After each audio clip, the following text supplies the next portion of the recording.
"We heard you bought a luxury villa in the Alps. We came to live with you and make peace," my daughter-in-law declared at my door, pushing her luggage inside. I didn't block them.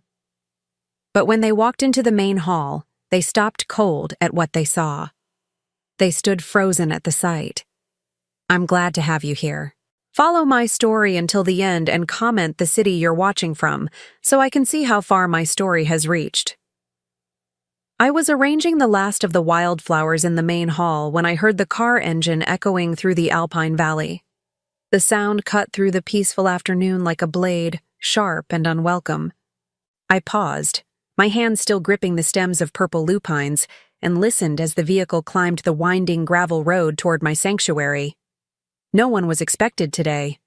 The women staying at the center had gone into town for their weekly therapy session, and I cherished these quiet Saturday afternoons when I could tend to the flowers and breathe in the mountain air without interruption. At 59, I had finally learned the value of solitude. The engine grew louder, closer. Through the tall windows that framed the main hall, I caught a glimpse of a sleek black sedan making its way up the final curve. My stomach tightened with an inexplicable dread. Something about that car, something about the way it moved with such presumptuous confidence, set every nerve in my body on edge. I set down the flowers and smoothed my cotton dress, the same powder blue one I had worn to my divorce proceedings 15 years ago. It felt appropriate somehow, like armor for whatever battle was about to unfold. The car doors slammed shut with expensive-sounding thuds. 2 sets of footsteps crunched across the gravel, moving with purpose toward my front door. I recognized that walk before I even saw the faces. Preston's measured stride, the one he had inherited from his father, and beside it, the sharp click of designer heels that could only belong to Evangeline. My son and daughter-in-law had found me. The doorbell chimed its gentle melody, the same soft tune that welcomed broken women seeking refuge. How ironic that it now announced the arrival of the 2 people I had spent 4 years trying to escape. I took a deep breath, tasting the lavender-scented air of my haven, and walked to the door. My hand hesitated on the brass handle for just a moment. I could pretend I wasn't home.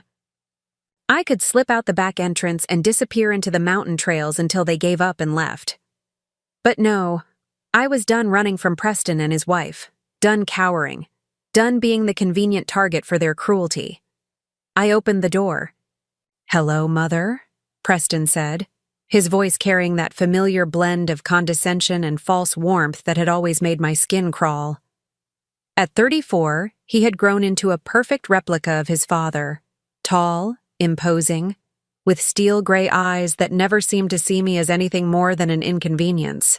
Beside him, Evangeline stood like a porcelain doll come to life, all sharp angles and calculated beauty. Her platinum blonde hair was pulled back in a severe chignon, and her red lips curved in what might have been a smile if there had been any warmth behind it. "Annette," she said, my name dripping from her tongue like poison. She never called me mom or mother, had made it clear from the beginning of her marriage to Preston that she considered me beneath such familial courtesy. "We heard you bought a luxury villa in the Alps," Evangeline continued, her eyes already scanning past me into the house with obvious approval. "We came to live with you and make peace." Before I could respond, before I could even process the audacity of her words, they were moving. Preston hefted 2 large designer suitcases from behind them, while Evangeline pushed past me into the entryway, her heels clicking against the hardwood floors like the countdown to an execution. "Make peace," I repeated, my voice barely above a whisper. The irony wasn't lost on me. For 4 years, I had tried to make peace. I had endured their snide comments about my modest apartment, their criticism of my career choices, their constant implications that I was a burden on their perfect life. I had smiled through dinner parties where Evangeline introduced me as Preston's mother, the one who never quite figured things out. I had bitten my tongue when they forgot my birthday, ignored my calls, and treated me like an embarrassing relative they were obligated to tolerate. And now that I had finally found something good for myself, they wanted to make peace. "Don't just stand there, Mother," Preston said, maneuvering his suitcases through the doorway. "Help us with the luggage. This mountain air must be making you slow." I stepped aside, not because I wanted to help them, but because I was too stunned to do anything else. They moved through my sanctuary like conquistadors claiming new territory, their expensive clothes and entitled attitudes as out of place as wolves in a flower garden. Preston wheeled his suitcase toward the main hall, Evangeline close behind him, her sharp eyes cataloging everything she saw. I watched them go, my heart hammering against my ribs, and wondered if this was how deer felt in the moment before the hunter's shot. They reached the archway that led into the main hall, the heart of my sanctuary, where I had spent countless hours listening to women share their stories of survival and healing. Preston stepped through first, his mouth already open to make some cutting remark about my decorating choices or the simplicity of the furnishings. But the words died in his throat. Evangeline, following half a step behind, froze mid-stride. Her perfectly composed mask slipped for just an instant, revealing something that might have been confusion or shock. They stood there in the archway, both of them statue still, staring at the wall that dominated the main hall. The wall I had covered with photographs, dozens and dozens of them, arranged in careful rows like a gallery of love. But these weren't the photos they expected to see. These weren't pictures of Preston's childhood, or family vacations, or the forced smiles of holiday gatherings. These were photos of my real family, the women who had come through these doors seeking shelter and found a mother instead. Maria, the young single mother who had arrived 6 months ago with nothing but the clothes on her back and a baby in her arms. Sarah, the grandmother who had been financially abused by her own children until she had nothing left but debt and shame. Rebecca, the middle-aged teacher whose husband had controlled every aspect of her life for 20 years before she found the courage to leave. They were all there on my wall, laughing around the kitchen table, working in the garden, celebrating birthdays and small victories. In every photo, I stood among them, my arm around a shoulder, my face bright with genuine joy.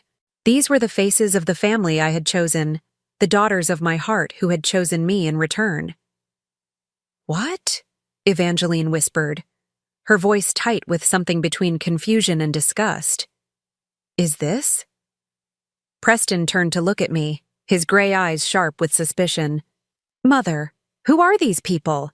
I stepped into the hall behind them, my spine straightening with each step. For the first time in years, I felt powerful in their presence. This was my space, my sanctuary, surrounded by the evidence of the life I had built without them. "These are my daughters," I said simply. The words hung in the air between us like a challenge. Preston's face darkened, and Evangeline's perfectly plucked eyebrows drew together in a frown. "Your daughters?" Preston repeated, his voice rising with indignation. "What the hell does that mean? I'm your only child." I looked at him, really looked at him, and saw not the little boy I had once rocked to sleep and nursed through fevers, but a stranger wearing his face. A man who had never once, in all his 34 years, looked at me with the love and gratitude I saw in the eyes of the women on my wall. "You're my son," I said quietly, "but you haven't been my child for a very long time." Evangeline's sharp intake of breath echoed through the hall. She spun to face me, her red lips pressed into a thin line of rage. "How dare you?" she hissed. "How dare you replace your own family with these strangers?" But I wasn't listening to her anymore. I was looking at the wall, at all those beautiful faces, and remembering why I had come here, why I had left behind everything familiar and comfortable to build something new. I had come here to save myself, and in doing so, I had learned to save others. Preston and Evangeline could bring their suitcases and their demands and their toxic sense of entitlement. They could try to colonize my sanctuary the way they had colonized my life for so many years. But they couldn't take away what I had found here. They couldn't destroy the family I had chosen, the love I had earned, the peace I had fought to build. Not anymore. "I think," I said, my voice steady and calm. "We need to talk." The silence that followed my words was deafening. Preston stood rigid in the center of my main hall, his expensive suit looking absurdly formal against the backdrop of handmade quilts and wildflower arrangements. Evangeline had positioned herself near the fireplace, one manicured hand resting on the mantel as if she were claiming ownership of the space. "Talk about what exactly?" Evangeline's voice cut through the quiet like shards of glass. "About how you've been living some fantasy life up here while completely ignoring your real family?" I felt that familiar tightness in my chest, the same sensation I had experienced countless times during their visits over the years. The feeling of being small, wrong, somehow deficient in ways I could never quite identify or correct. But this time, something was different. This time, I was standing in my own sanctuary, surrounded by the evidence of the life I had built, the love I had earned. "My real family," I repeated slowly, tasting the words. "Tell me, Preston, when was the last time you called me? Not because you needed something, not because it was a holiday, but just because you wanted to hear my voice?" Preston's jaw tightened. "I don't have time for emotional manipulation, Mother. Evangeline and I have had a difficult year. My business has been struggling, and we thought it would be good for all of us to spend some time together." "Struggling," I said, the pieces beginning to fall into place. "Is that what you call it?" Evangeline shot Preston a warning look, but he was already talking, his words tumbling out with the careless confidence of someone who had never been denied anything he wanted. "The real estate market has been brutal," he said. "We've had to make some adjustments. Downsize the house, let the housekeeper go. It's been stressful. When we heard you had bought this place, we thought it was perfect timing." Perfect timing. I almost laughed. They had ignored me for 4 years, treated me like an embarrassment, made it clear that my presence in their lives was barely tolerated. And now, when they needed something, they showed up with suitcases and talked about making peace. "How did you find me?" I asked. "Your old neighbor," Evangeline said with obvious satisfaction. "Mrs. Chen. She was very chatty about your sudden windfall. A villa in the Swiss Alps," she said. Very impressive for someone who spent her life working as a nurse. The way she said nurse made it sound like a dirty word. As if caring for people, healing them, helping them through their darkest moments was somehow beneath consideration. It was the same tone she had always used when referring to my career, my choices, my life. "I worked as a nurse for 37 years, I said quietly. "I saved lives. I held hands with dying patients so they wouldn't be alone. I helped bring new life into the world. I'm proud of that work." "Of course you are," Evangeline said, her voice dripping with condescension. "And now you get to play house with all these random women. How fulfilling for you." She gestured dismissively at the photographs covering the wall. In one frame, Maria beamed at the camera while holding her 6-month-old daughter. In another, Sarah knelt in the garden, her hands dirty with soil, her face bright with accomplishment. Every picture told a story of healing, of women finding their strength again after being broken by people who were supposed to love them. "They're not random women," I said, my voice growing stronger. "They're survivors. They've been through hell, and they're rebuilding their lives. Just like I was rebuilding mine." "Was rebuilding?" Preston caught the past tense immediately. "What does that mean?" I looked at him, this man who shared my DNA but seemed completely foreign to me, and made a decision. They had barged into my sanctuary demanding answers. They wanted the truth. They could have it. "It means I'm done rebuilding," I said. "I've built something beautiful here, something meaningful. Something that has nothing to do with either of you." Preston's face flushed red. "What the hell is that supposed to mean?"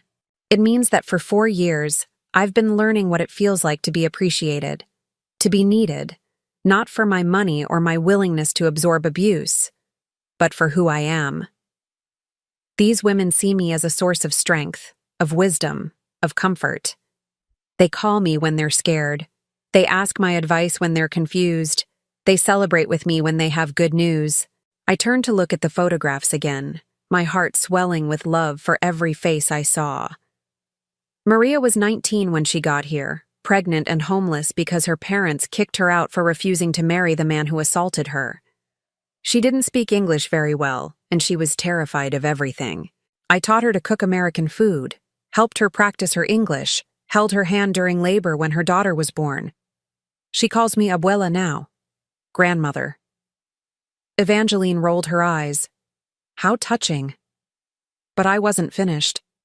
Sarah's children stole her retirement money and then dumped her in a state nursing home when she couldn't afford her mortgage anymore. She was suicidal when she arrived here.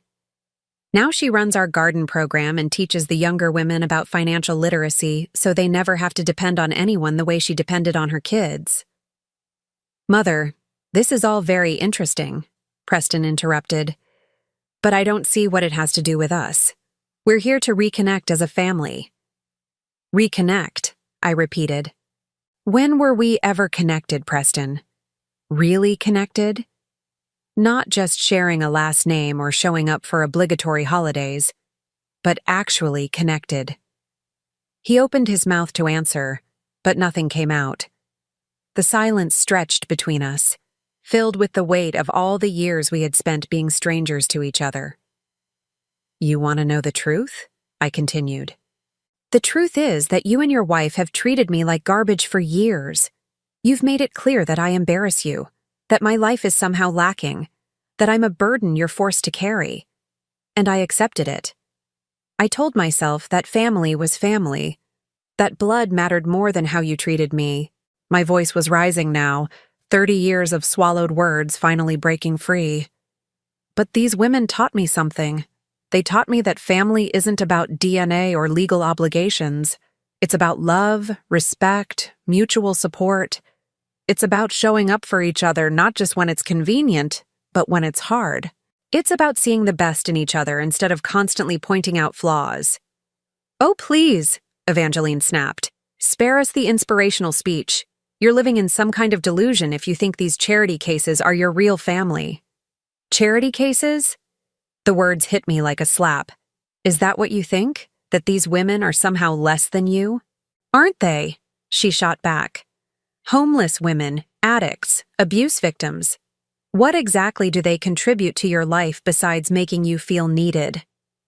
I stared at her, this woman who had married into my family and spent years systematically dismantling my relationship with my son. This woman who measured human worth by bank accounts and social status, who saw kindness as weakness and compassion as foolishness. They contribute everything, I said quietly. They contribute honesty, gratitude, love without conditions. They contribute their stories, their strength, their hope. They contribute the kind of family bond that can't be bought or inherited. It has to be earned. I walked closer to the wall of photographs, my fingers tracing the frame around a picture of all of us together at Christmas last year. We had made dinner from scratch, sung carols around the piano, exchanged handmade gifts. It had been the most beautiful Christmas of my life. You want to know why I never told you about this place? I said, turning back to face them. Because I knew you'd react exactly like this.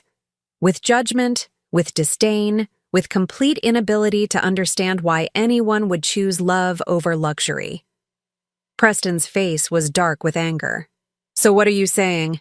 That we're not welcome here? That you're choosing these strangers over your own son? I'm saying that you made your choice about our relationship a long time ago. You chose to see me as an obligation instead of an opportunity. You chose criticism over compassion, judgment over understanding. And now you want to waltz in here because you need something and suddenly I'm supposed to forget all of that? Evangeline pushed herself away from the mantel, her eyes blazing with fury. You're being ridiculous, Annette. We came here to rebuild our relationship, and you're throwing it back in our faces because of some misguided sense of martyrdom. Martyrdom? I laughed, but there was no humor in it. You think this is martyrdom? This is liberation. For the first time in my adult life, I'm surrounded by people who value me for who I am, not what I can provide them. The truth was pouring out of me now like water from a broken dam. All the years of hurt, of trying to be good enough, of accepting crumbs of affection and calling it love. You want to stay here? I continued. Fine, but you need to understand what this place is. This isn't a luxury villa where you can hide from your problems and expect me to take care of you. This is a recovery center for women who have been abused, neglected, and abandoned by their families.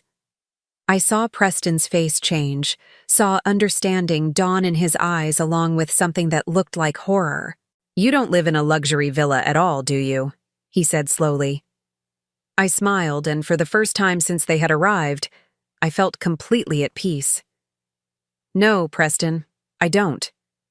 The color drained from Preston's face so quickly I thought he might faint.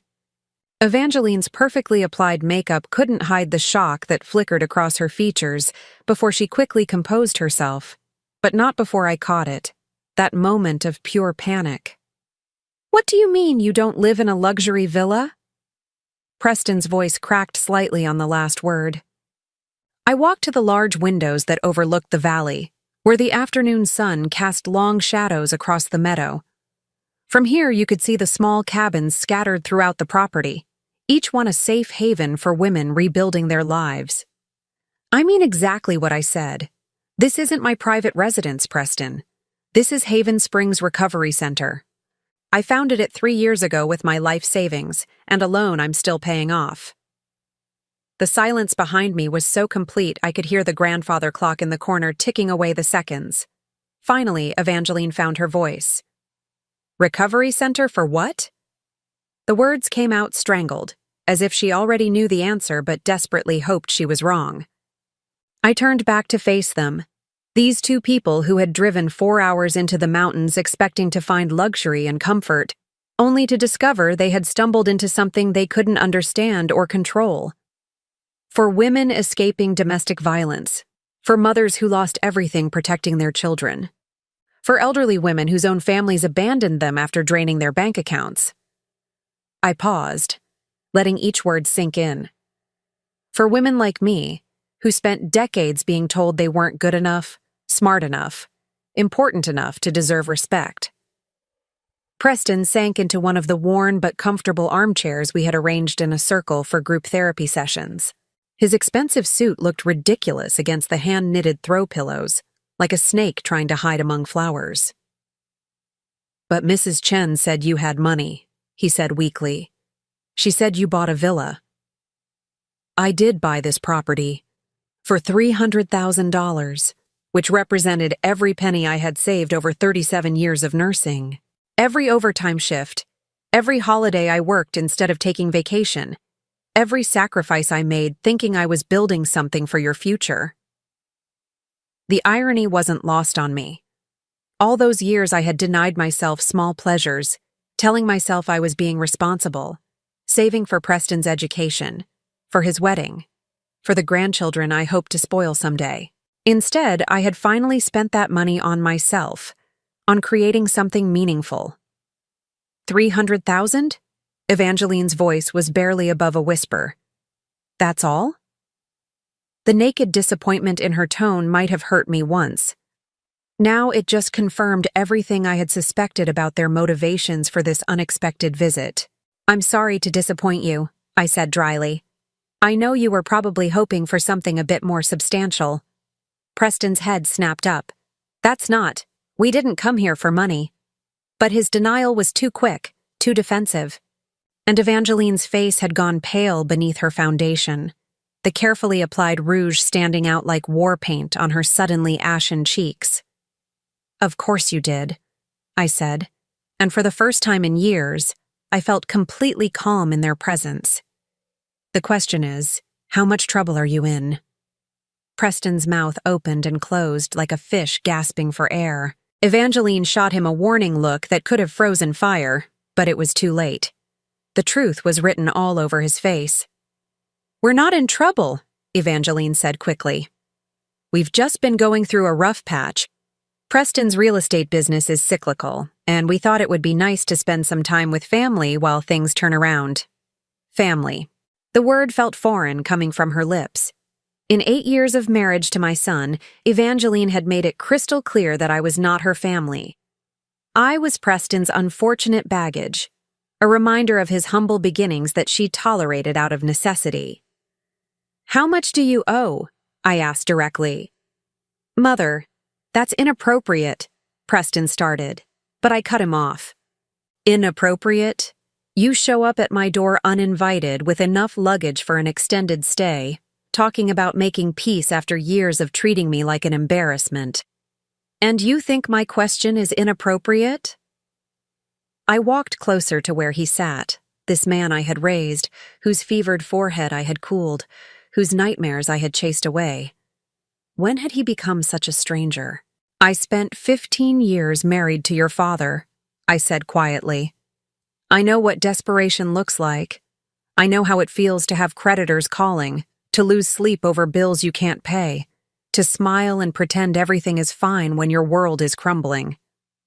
Preston's face crumpled, and for a moment I saw the scared little boy he used to be.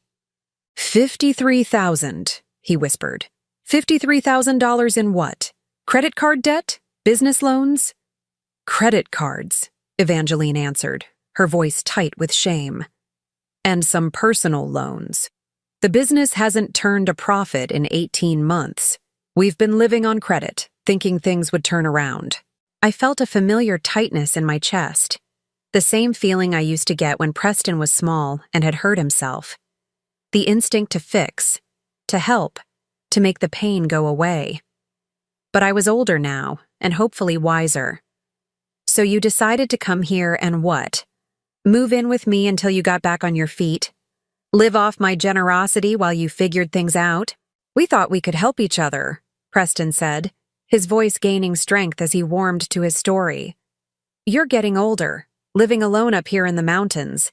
It seemed like we could provide companionship, help with maintenance, maybe contribute to expenses." "Contribute to expenses," I repeated. "With what money?" The question hung in the air like smoke from a dying fire. Through the large windows, I could see Sarah in the garden, teaching 2 of the newer residents how to plant herb seedlings. She was 68 years old, her hair silver white in the afternoon sun, her face creased with laugh lines earned through surviving her children's betrayal and finding joy again. "You want to know the difference between you and the women who live here?" I said, my voice soft but steady. "They're honest about their situations. They don't show up with elaborate stories about wanting to spend time together or help each other. They say, 'I have nowhere to go, I have nothing left, I need help.' They ask instead of demanding. They're grateful instead of entitled." Evangeline's composure finally cracked. "Entitled?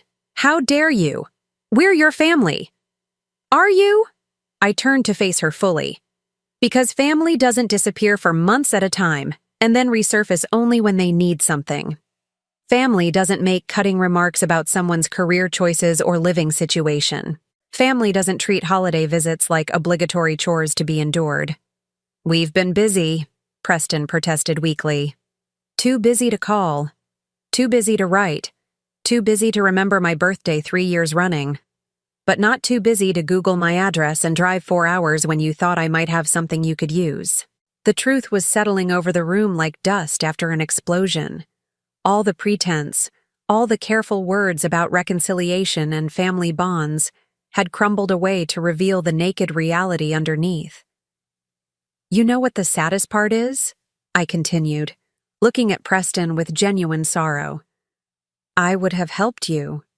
3 months ago, if you had called and honestly told me you were struggling, if you had asked for help instead of showing up to take it, I would have found a way." "You would have?" Hope flickered in Preston's eyes. "I would have liquidated my emergency fund. I could have given you 15,000, maybe 20.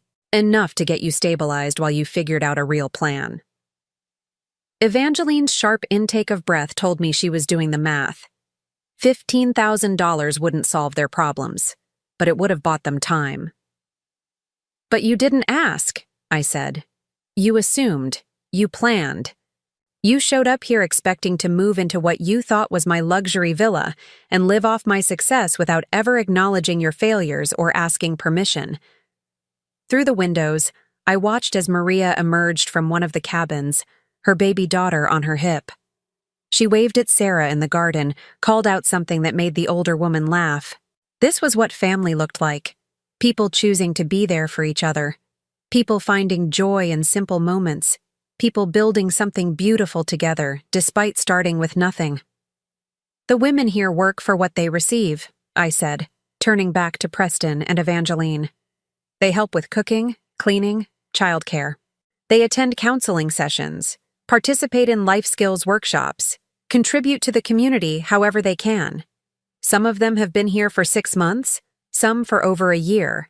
They stay as long as they need to, as long as they're working toward independence. Are you offering us the same deal? Evangeline asked, her voice sharp with suspicion. I studied her face, this woman who had never worked a day in her life, who measured her worth by her husband's income and her social circle's approval. Could she empty bedpans for elderly residents? Could she sit with crying women and offer comfort without judgment? Could she plant vegetables in the garden and feel pride in feeding people who had nothing? I'm offering you a choice, I said finally. You can stay here and participate in the program just like everyone else. You'll share a cabin, help with daily operations, attend group sessions about financial responsibility and healthy relationships. You'll work toward a plan for independence that doesn't involve depending on other people to solve your problems. The offer hung between us like a bridge neither of them seemed willing to cross. Preston looked at Evangeline, seeking permission or guidance. Evangeline stared at me with a mixture of horror and disbelief. Or, I continued, you can leave, right now. Drive back down that mountain road and figure out your own solution to your own problems. That's it? Preston's voice cracked with indignation. Those are our only options? Those are your only options here, I corrected. What you do after you leave is entirely up to you. The grandfather clock chimed 4 times, marking another hour in this day that had started so peacefully. Soon the women would return from their therapy session, and we would gather in the kitchen to prepare dinner together. It was my favorite part of each day. The cooking, the laughter, the sense of belonging that came from being genuinely useful to people who appreciated my presence. Preston and Evangeline could be part of that world if they chose it. They could learn what it meant to contribute instead of consume, to earn love instead of demanding it, to find meaning in service instead of in taking. But looking at their faces, seeing the disgust and entitlement written there as clearly as words on a page, I already knew what their choice would be. We need time to think, Evangeline said finally. Of course, I replied. Take all the time you need. Just remember, this is a working recovery center, not a hotel. If you stay tonight, you'll be expected to help with dinner preparation and cleanup. Breakfast is at 7, and everyone contributes. As if summoned by our conversation, the sound of car doors slamming echoed across the valley. The women were returning, their voices carrying on the mountain air as they climbed out of the van that had taken them to town. Preston and Evangeline both looked toward the windows, watching as 6 women of various ages made their way toward the main building. They moved like people who belonged here, comfortable in their surroundings, at home in their sanctuary. Think carefully about your choice, I told my son and his wife. Because whatever you decide, it's going to change everything. The sound of women's voices grew louder as they approached the main house, a chorus of conversation and laughter that had become the soundtrack of my new life. I watched Preston and Evangeline stiffen as the group drew nearer, their discomfort palpable as they realized they were about to meet the people I had chosen as my real family. The front door opened with a gentle creak, followed by the familiar sounds of arrival. Shoes being kicked off, bags being set down. The easy chatter of people returning to a place where they belonged. "Annette!" Maria's voice called out in accented English. "We brought you something from the market!"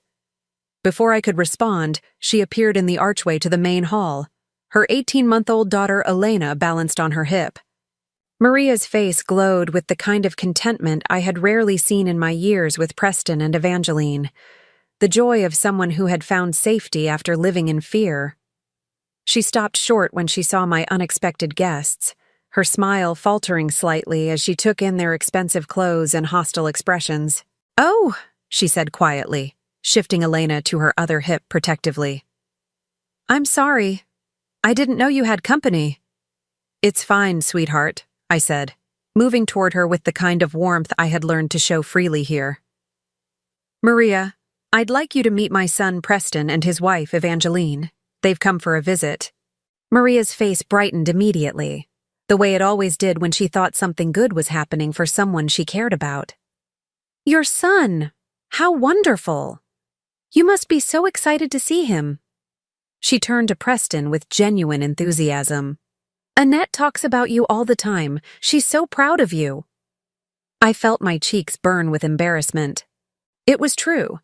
I had talked about Preston often during those early months at Haven Springs, sharing memories of his childhood, expressing hope that someday we might repair our relationship. Maria didn't know about the years of coldness, the dismissive remarks, the casual cruelty that had finally driven me away. Preston's response was everything I had feared it would be. "I'm sure she does," he said, his tone flat and dismissive. He didn't stand up from his chair, didn't offer to shake Maria's hand, didn't acknowledge Elena's presence at all. Instead, he looked Maria up and down with barely concealed distaste, taking in her simple jeans and secondhand sweater, her work-worn hands, her accent. Maria's smile wavered, confusion clouding her dark eyes. She was 21 years old and had seen enough cruelty in her short life to recognize it instantly. "Preston," I said sharply, but he was already talking. "Mother's been playing house up here, I see," he said to Evangeline, loud enough for Maria to hear. "Very charitable of her to take in strays." The word strays hit Maria like a physical blow. I watched her face crumble, watched her instinctively hold Elena closer to her chest. In that moment, she wasn't a strong young mother who had survived assault and homelessness to build a new life for herself and her daughter. She was just a girl being reminded that some people would always see her as less than human. "How dare you?" I whispered, my voice shaking with rage. But before I could say more, Sarah appeared in the doorway behind Maria. At 68, she had survived her own children's financial abuse and abandonment, had contemplated suicide before finding refuge here. She was small in stature but fierce in spirit, and she took one look at Maria's face and understood exactly what had happened. "Is there a problem here?" Sarah asked, her voice carrying the authority of someone who had raised 5 children and buried 2 husbands. "No problem at all," Evangeline said with false sweetness. "We're just getting acquainted with Annette's house guests." House guests. Another deliberate diminishment. Another way of reducing these women to their circumstances, rather than seeing them as the survivors they were. Maria whispered something in Spanish and hurried from the room, Elena's confused whimpering following them down the hall. Sarah watched them go, then turned back to us with eyes like steel. 30 years, she said conversationally. "That's how long I put up with my children treating me like garbage, making jokes about my intelligence, rolling their eyes when I spoke, acting like I was a burden they were forced to carry. You know what I learned during those 30 years? She stepped fully into the room, her small frame somehow filling the space with righteous anger. I learned that some people are only happy when they're making someone else feel small. And I learned that the people who do that to you aren't your family, no matter what their birth certificate says. Preston finally stood up, his face flushed with indignation. "I don't know who you think you are, lady, but you have no right to lecture me about my relationship with my mother." "Don't I?" Sarah's voice was calm, conversational. "Because from where I stand, it looks like you just made a sweet girl cry because you wanted to establish your superiority. It looks like you walked into Annette's home and immediately started judging and dismissing the people she loves. That tells me everything I need to know about what kind of son you are." "What kind of son I am?" Preston's voice rose dangerously. I'm the son who put up with her dramatic nonsense for years. I'm the son who included her in family events even when she embarrassed us. I'm the son who drove 4 hours to try to have a relationship with her, only to find out she's been wasting her money on charity cases instead of thinking about her own family's future. The words poured out of him like poison from a wound, revealing everything ugly and toxic that had been festering inside him for years. And with each word, I felt the last threads of love I had held on to finally snap. Charity cases, Sarah repeated slowly. Is that what you think we are? By now, the commotion had drawn others. Rebecca appeared next to Sarah, her teacher's instincts making her assess the situation quickly. Behind her, I could see 2 other residents hovering in the hallway, their faces tight with the anxiety of women who knew what it felt like to be on the receiving end of cruelty. Let me tell you about charity cases, Rebecca said, her voice carrying the authority of someone who had spent 20 years educating children. Maria speaks 3 languages and was 2 semesters away from her nursing degree when her ex-boyfriend started stalking her. She's been taking online classes while caring for her daughter and working in our garden program. Next month, she starts a paid internship at the community clinic. She gestured toward Sarah. Sarah built a successful catering business from nothing and ran it for 15 years before her children convinced her she was too old to handle her own finances. She's been teaching our financial literacy workshops and helping 3 other women start their own small businesses. Preston and Evangeline were both staring now, clearly uncomfortable with being confronted by the reality of the women they had dismissed as beneath their notice. And I, Rebecca continued, spent 20 years as an award-winning high school principal before my husband convinced me I was worthless, stupid, incapable of surviving without him. I believed him for so long that when I finally left, I had no idea how to write a check or use an ATM. Sarah taught me. Maria helped me practice Spanish so I could communicate with non-English speaking parents. Annette held my hand through panic attacks and reminded me daily that I was worth saving. She took a step closer to Preston, and I was reminded that she had spent decades dealing with entitled teenagers and their equally entitled parents. So, when you call us charity cases, she said quietly, you're calling your mother a fool for seeing our potential when no one else would. You're dismissing not just us, but her judgment, her compassion, her ability to recognize strength in broken people. The room fell silent, except for the ticking of the grandfather clock and Elena's distant crying from somewhere down the hall. Evangeline's face had gone white beneath her makeup, and Preston looked like he was struggling to breathe. This is ridiculous, Evangeline finally burst out.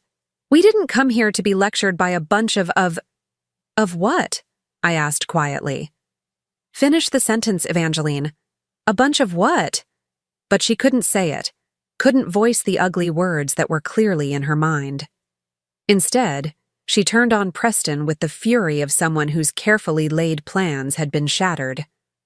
This is your fault, she hissed at him. You said she had money. You said she was living in luxury. You made me think this would solve our problems. I thought it would, Preston shot back. How was I supposed to know she'd lost her mind and turned into some kind of saint? Saint. The word dripped with contempt, as if compassion was a character flaw, as if choosing to help others was a sign of mental illness. I think, Sarah said conversationally, that it's time for you to leave. You don't get to tell us to leave, Preston snapped. This is my mother's house. No, I said, my voice cutting through the tension like a blade. This is my house, my center, my sanctuary, and I'm telling you to leave. The words fell into the silence like stones into still water. Preston's face cycled through confusion, disbelief, and finally rage. You're choosing them over me? He asked, his voice cracking with disbelief. Your own son? I looked at him, really looked at him, and saw not the child I had raised, but the man he had chosen to become. A man who could make a young mother cry for sport. A man who could walk into someone else's sanctuary and immediately start tearing it down. A man who measured his own worth by how effectively he could diminish others. "I'm choosing love over cruelty," I said simply. "I'm choosing respect over entitlement. I'm choosing the family that chose me back." Preston's face crumpled, but not with sadness, with rage, pure, incandescent rage at being denied what he felt was rightfully his. "You'll regret this," he said, his voice low and threatening.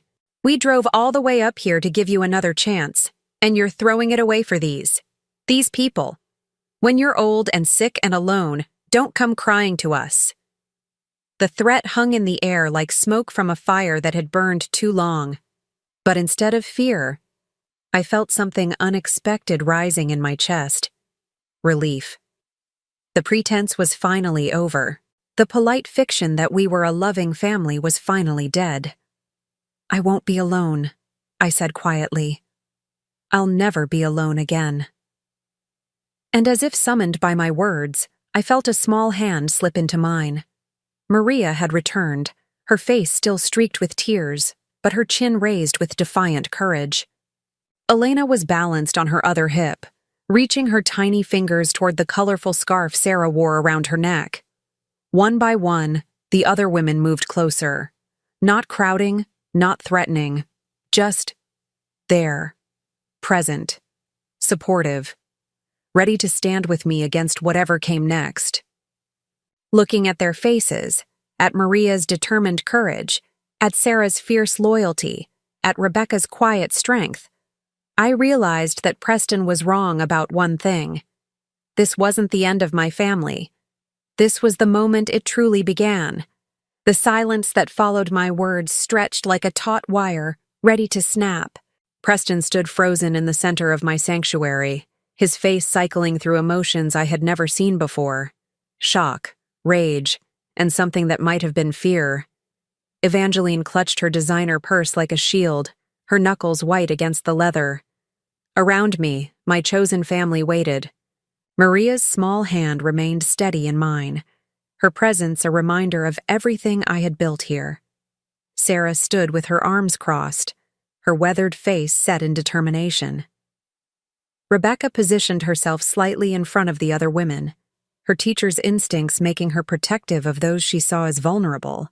"You can't be serious," Preston finally whispered, his voice hoarse with disbelief. "You're actually choosing these strangers over your own blood?"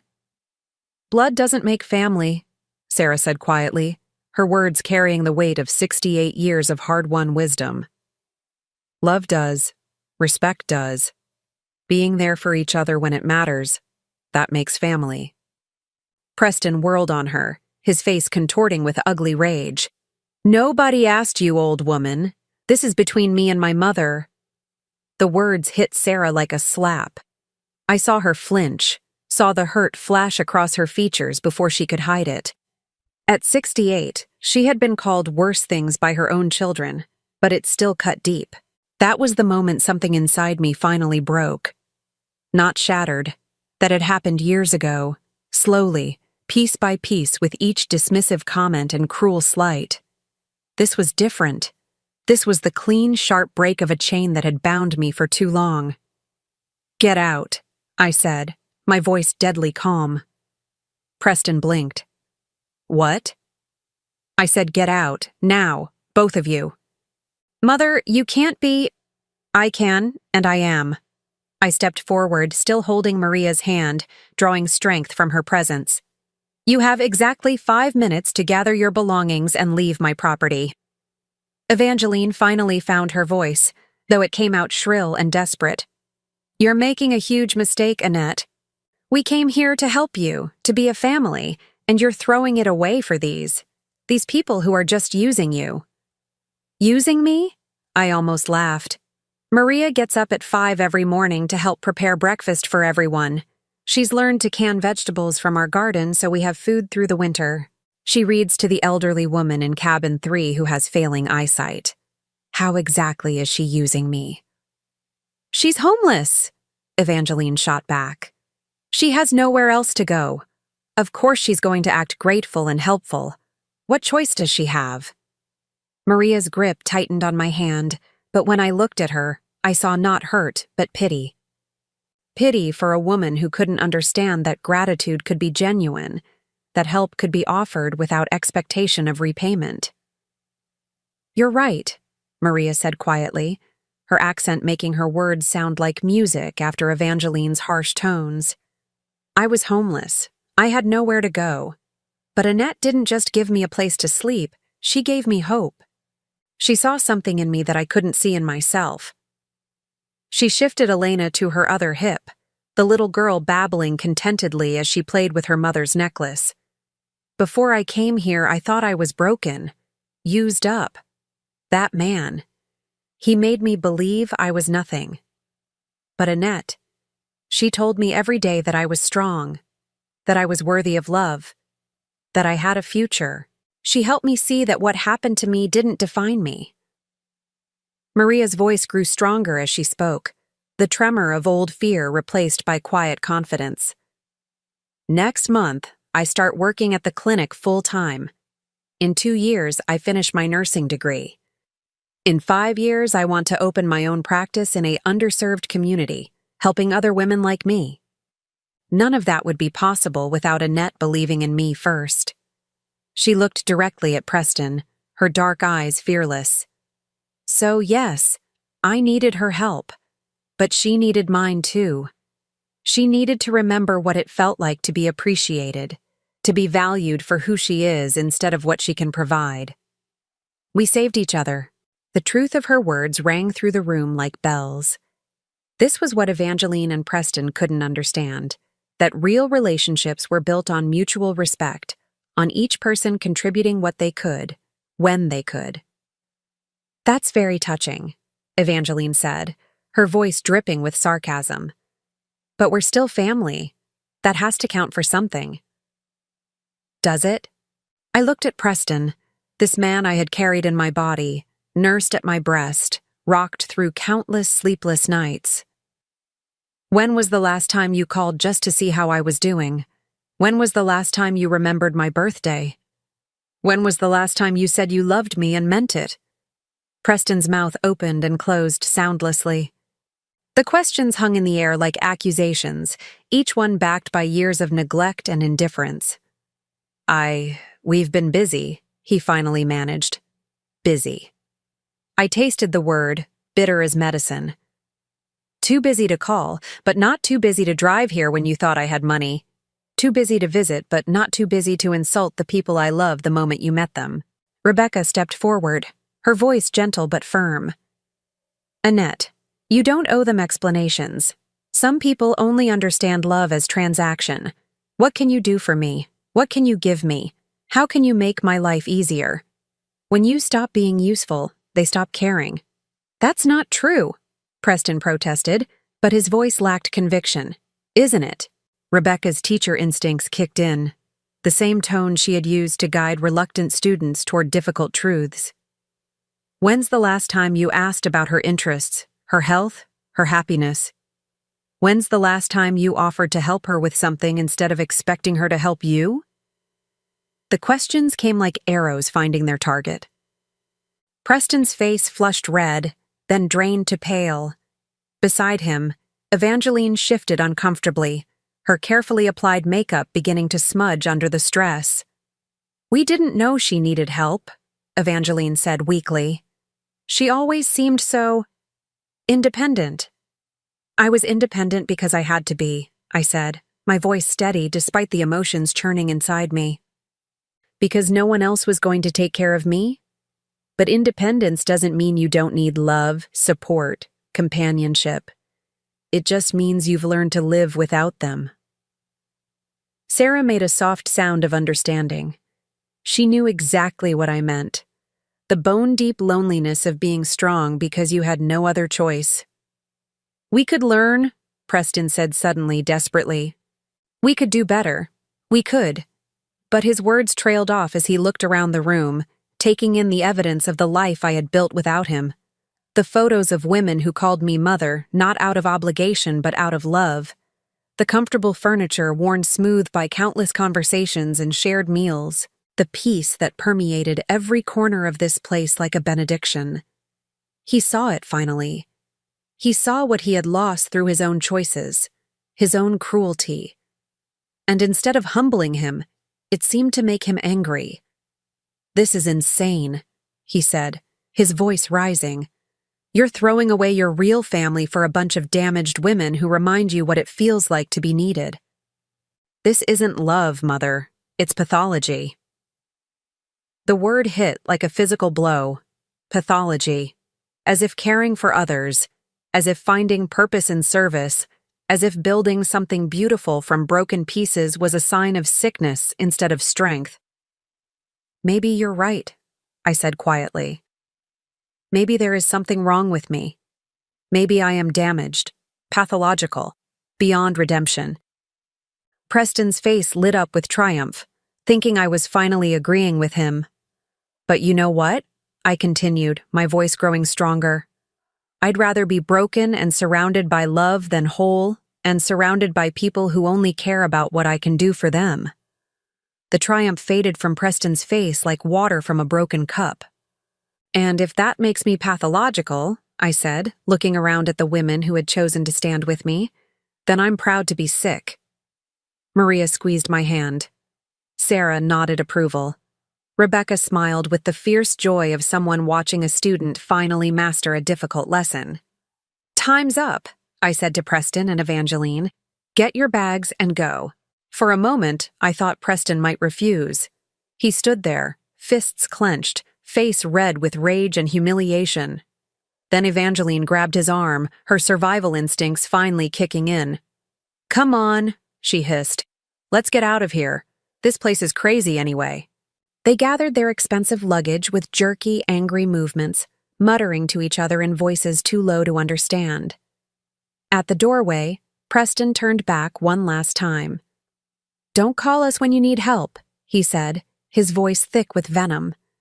"Don't come crawling back when these people move on and leave you with nothing." I looked at him, this stranger wearing my son's face, and felt only sadness. "I won't," I said simply. The front door slammed behind them with a finality that echoed through the house. Through the windows, I watched them throw their bags into their expensive car and drive away, their tires spitting gravel in their haste to escape. As the sound of their engine faded into the mountain silence, I realized I was crying. Not from grief exactly, but from something deeper, the relief of finally letting go of something that had been poisoning me for years. Maria's arm slipped around my waist. Sarah moved to my other side, her weathered hand patting my shoulder with gentle comfort. Rebecca began gathering the scattered throw pillows that had been displaced during the confrontation, restoring order to our sanctuary. "It hurts now," Sarah said quietly, her voice full of understanding. "But it gets better. The peace that comes after you stop trying to earn love from people who were never going to give it freely. That peace is worth everything." I nodded, unable to speak past the lump in my throat. Outside, the sun was beginning to set behind the mountains, painting the sky in shades of gold and rose. It was going to be a beautiful evening. And for the first time in years, I was going to enjoy it without waiting for the phone to ring, without wondering when the next crisis would require my attention, without the constant low-grade anxiety that came from trying to maintain relationships with people who saw me as a resource rather than a person. "Dinner?" Rebecca asked gently. "Dinner," I agreed, wiping my eyes. "Let's make something special tonight. We have something to celebrate." As we moved toward the kitchen together, my chosen family surrounding me with warmth and acceptance, I realized Preston had been wrong about one thing. These women weren't going to leave me with nothing. They had already given me everything. 2 years have passed since that afternoon when Preston and Evangeline drove away from my sanctuary, their expensive car disappearing down the mountain road like a bad dream fading in daylight. I'm 61 now, my hair more silver than brown, my hands bearing the honest calluses of someone who works with soil and purpose rather than sitting behind a desk counting other people's money. This morning, like every morning for the past 730 days, I woke to the sound of laughter drifting through my bedroom window. Maria was in the garden with Elena, now a chattering 3-year-old who speaks 3 languages and calls me abuela, with the unconscious affection of a child who has never known anything but love. I padded to the kitchen in my slippers and robe, breathing in the familiar scents of coffee and fresh bread that always fill our mornings. Rebecca was already there, of course, her teacher's habit of early rising never broken even after retirement. She had become our unofficial coordinator, her gift for organization, keeping our growing community running smoothly. "Morning," she said, handing me a steaming mug without being asked. "Sleep well?" "Like a baby," I replied, and meant it. The insomnia that had plagued me for decades, the anxious tossing and turning that came from constantly worrying about other people's approval, had vanished the day I stopped caring whether Preston would ever love me the way I deserved. Through the kitchen window, I could see the changes that 2 years had brought to Haven Springs. We had expanded from 6 cabins to 12, each one home to women rebuilding their lives after escape from toxic situations. The garden that had started as Sarah's small herb plot now covered 2 acres, providing fresh vegetables for our table and surplus for the local food bank. Sarah herself had become something of a local celebrity, her financial literacy workshops now attended by women from 3 counties. At 70, she moved through our community like a benevolent general, organizing and teaching and nurturing with the fierce efficiency of someone who had found her calling late in life. "Any word from the state inspector?" I asked Rebecca, settling at the kitchen table with my coffee. "She'll be here next week for the final review," Rebecca replied, unable to hide her excitement. "If we pass, and we will, Haven Springs officially becomes a licensed residential facility. That means state funding, insurance reimbursements, the ability to help twice as many women." The achievement felt surreal. When I had first bought this property with my life savings, I had no grand plan beyond creating a place where broken women could heal. Now we were on the verge of becoming an official part of the state's network of domestic violence resources, with a waiting list that stretched for months. "Maria's been accepted to the nurse practitioner program," Rebecca added, her pride evident. "Full scholarship, plus they're letting her continue working at the clinic part-time." I smiled, warmth spreading through my chest like sunshine. Maria had been my first success story, the terrified 19-year-old who had arrived with nothing but a baby and a broken spirit. Now she was 23, confident and capable, planning to specialize in trauma-informed care for assault survivors. She would change lives the way her own life had been changed. The front door opened with its familiar creak, followed by the sound of footsteps and Sarah's voice calling out, "Annette? You have a visitor." I frowned, checking the kitchen clock. 7:30 in the morning was unusually early for visitors, and we weren't expecting any new residents until next week. "I'll be right there," I called back, quickly braiding my hair and pulling on a sweater. Rebecca followed me to the main hall, where Sarah stood near the entrance wearing an expression I couldn't quite read. Standing beside her was a young woman, maybe 25, with dark hair and nervous eyes. She clutched a small overnight bag in one hand and a folded piece of paper in the other. "This is Jennifer," Sarah said gently. "She says someone told her about us, recommended she come here." Jennifer looked up at me with the hollow-eyed desperation I had seen so many times over the past 2 years. Whatever her story was, it had left her worn thin, fragile as old paper. "Who recommended us?" I asked, keeping my voice gentle. Jennifer's mouth worked soundlessly for a moment. Then she held out the folded paper with shaking hands. "This woman at the emergency room," she said. "She said you might be able to help me." I took the paper and unfolded it, recognizing the letterhead of St. Mary's Hospital downtown. At the bottom, in careful handwriting, was a note. "For Jennifer, please contact Haven Springs Recovery Center. Tell them Dr. Maria Valdez sent you. They saved my life. They can save yours too. M." My breath caught in my throat. Dr. Maria Valdez. Maria had finished her nursing degree 6 months ago and was working at the hospital emergency room while studying for her nurse practitioner certification. She was using her position to help other women the way she had been helped, creating a network of healing that stretched far beyond our mountain sanctuary. "Dr. Valdez," I said, my voice thick with emotion. "Yes, we know her well. Jennifer, welcome to Haven Springs."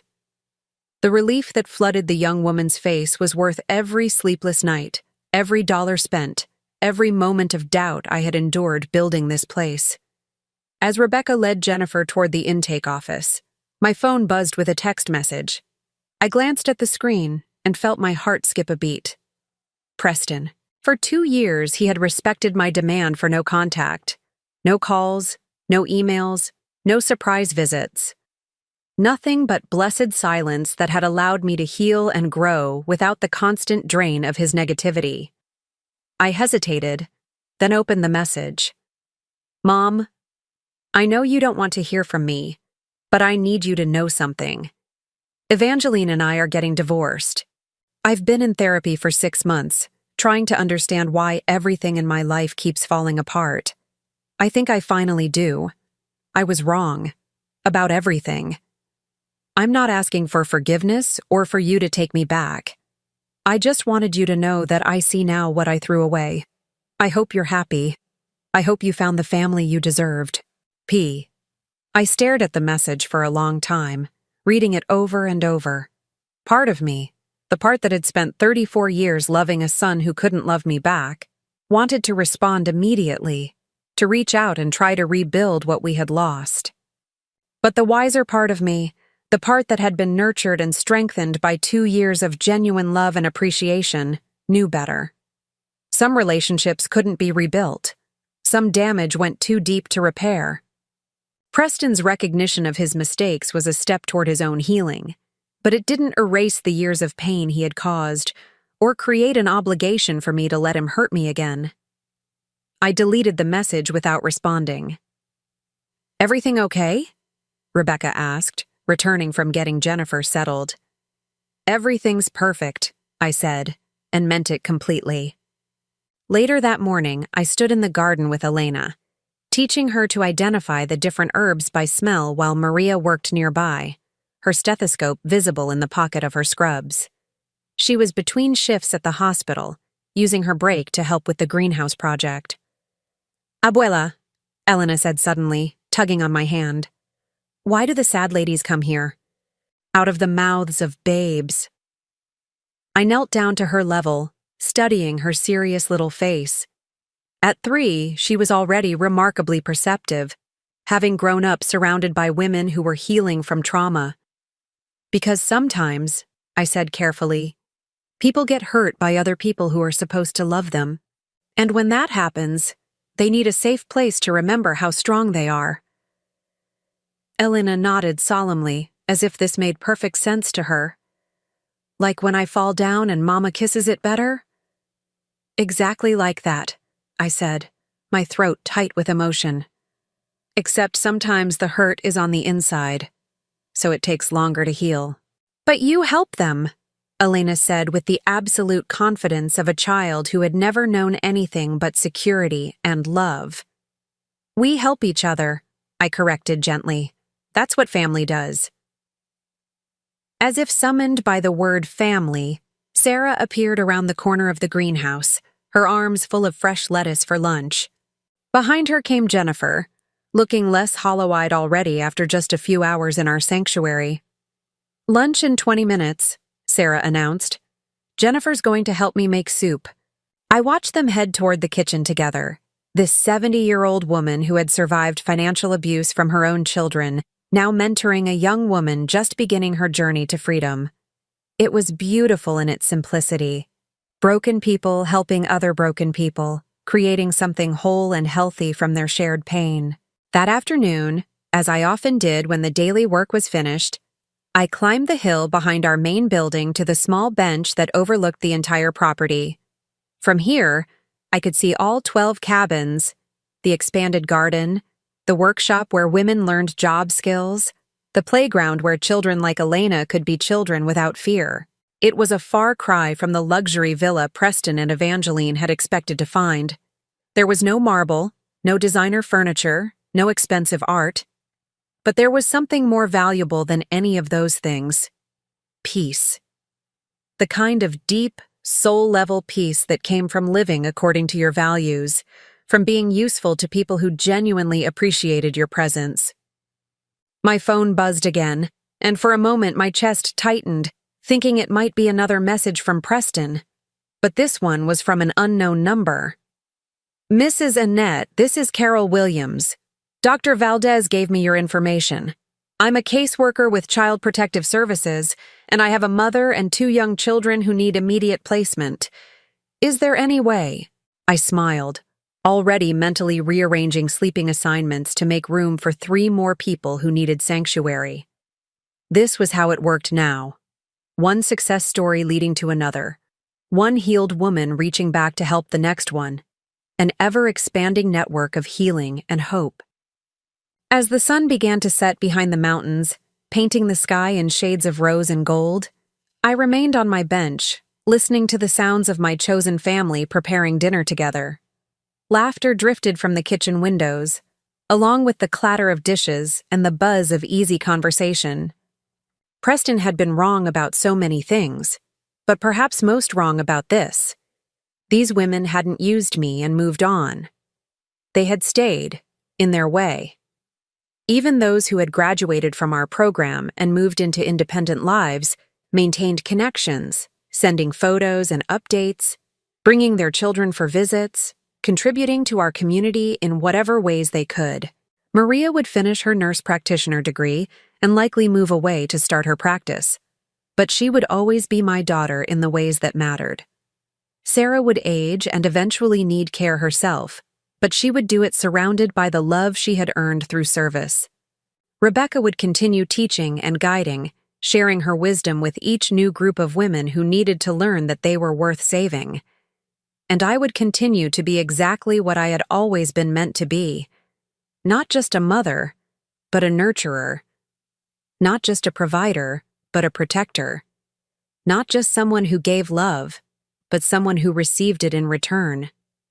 The mountain air was crisp and clean, carrying the scent of wood smoke from our fireplace and the last flowers of the season. As I finally rose from my bench to rejoin my family for dinner, I realized that Preston had been right about one thing. I had found the family I deserved, and they had found me. Now I'm curious about you who listened to my story. What would you do if you were in my place? Have you ever been through something similar? Comment below. And meanwhile, I'm leaving on the final screen 2 other stories that are channel favorites, and they will definitely surprise you. Thank you for watching until here.